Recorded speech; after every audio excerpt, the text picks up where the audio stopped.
but I'm going to start with just a quick round of introductions of all of you before I ask you to take over and introduce yourselves. And I wanted to just say before we begin, the topic of tonight's conversation for all of us and for all of our members in the future who are going to click on this roundtable event, we are talking about early life trauma, resiliency, and recovery. And there are no more qualified human beings on the face of the earth to discuss this subject from a personal and professional standpoint than the four that we have with us tonight. We have co-founding director in the upper left, Lamell, Spain. We have here on the right, Derwin Isaiah, who is, as best I know, you're going to fill in these blanks. A licensed clinical mental health therapist. There we go. And we have Rico Sutherland here on the left, and Nathaniel Bidding. And these gentlemen all knew one another growing up in the rural South.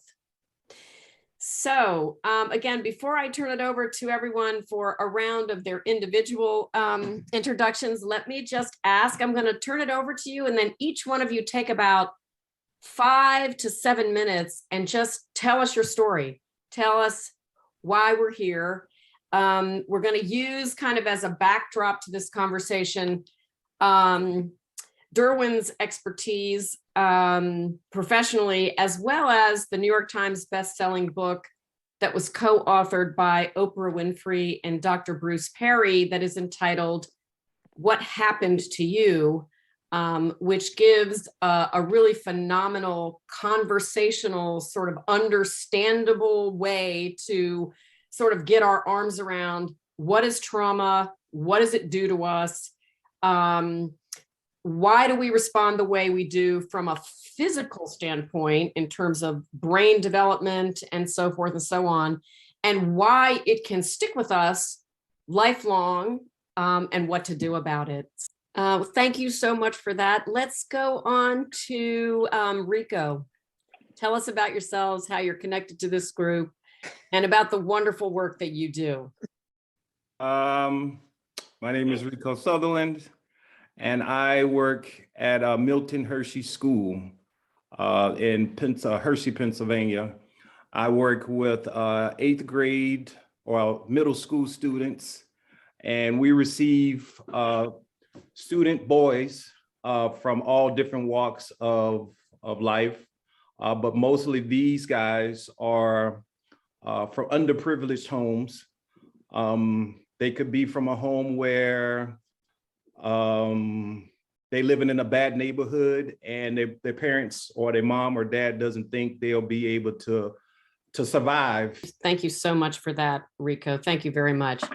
Okay, Nate, let's introduce you to the group, if you wouldn't mind. Hey, okay. My name is Nathaniel Bidding, and I grew up with Lamell, and I ended up going to high school with Derwin, and I lived across the street from Rico and his brother, Homer. And, so fast forward, I grew up I moved away from the neighborhood in 11th grade.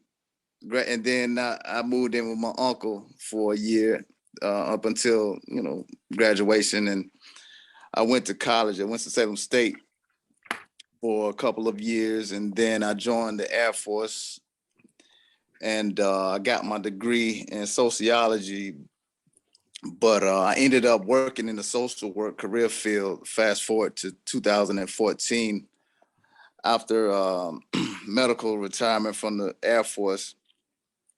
And I started to work with, I still am working with Department of Corrections as a case manager, working with the reentry population, all those who are returned to society from incarceration, and trying to get them acclimated to to society, reacclimated to the community. And I've been doing that for 8 years. Wow.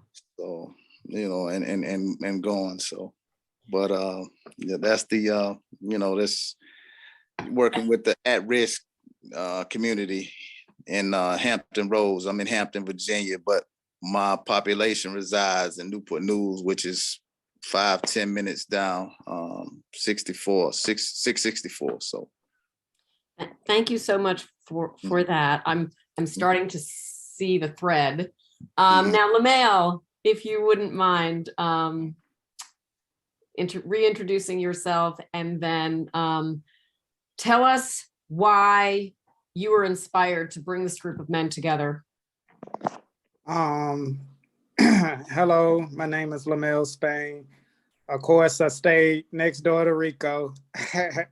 We used to go play basketball together, and I stayed across the street from Nathaniel. We used to play throw up tackle together. And then with Derwin, we went to high school together. We played high school football together.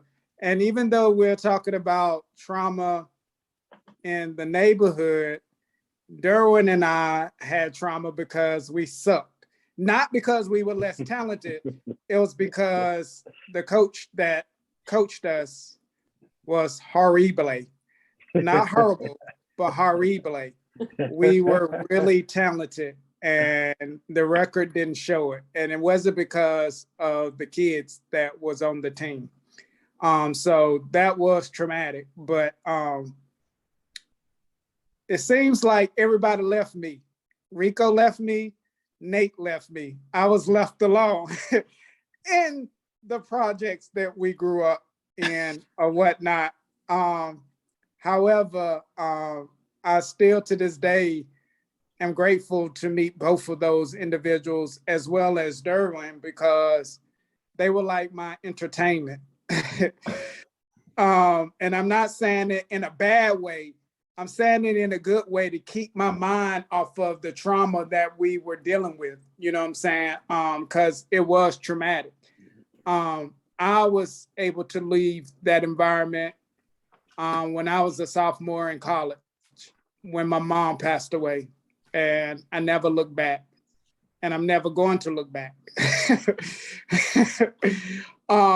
So tell us a little bit, if you would, Lamell, share a little bit about that trauma, when it started, what it was, how it felt, etc. Oh, the trauma was like, it was horrible, you know.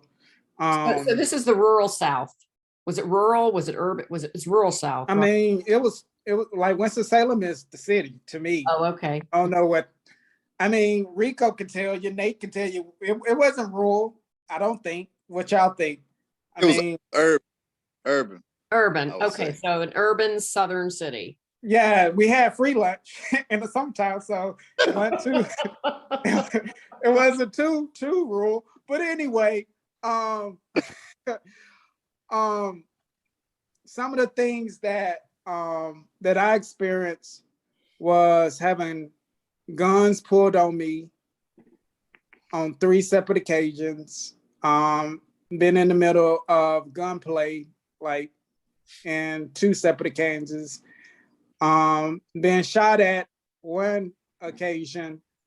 Living through what today would be a gang warfare. Like, we lived it. Like, we actually lived and heard all the guns. Like, Rico and my duplex, you could hear them running and shooting. Am I lying, Rico? Am I lying?